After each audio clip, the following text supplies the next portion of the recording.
2025 թվականն է ձյունառատ էր Ջավախցու համար։ Չնայած եղանակը սկսում է վատթարանալ, բայց այնուամենայնիվ այս տարի գարունը շուտ եկավ։ Իսկ եթե ձյունառատ է, ասում են, որ պիտի լինի բերքի տարի։ Այս մասին խոսում էին մեծահասակները։ Լավ էր, շատ լավ էր, բայց այս տարի բերքի տարի է, 100%։ Եթե այս մարտն անցավ, արդեն բապշե լավ է, ներգահալի բերքի տարի է կարոջի։ Շատ լավ է, շատ լավ անցավ։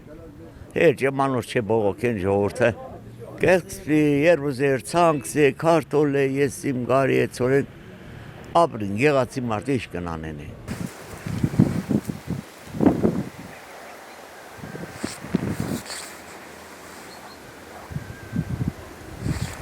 Ինչքան էլ ձմեռը խիստ լինի, ինչքան էլ եղանակային պայմաններ անակնկալներ մատուցեն, միևնույն է, Ջավախցին միշտ լավատես է ու իր կապվածությունը հողին շատ ամուր է։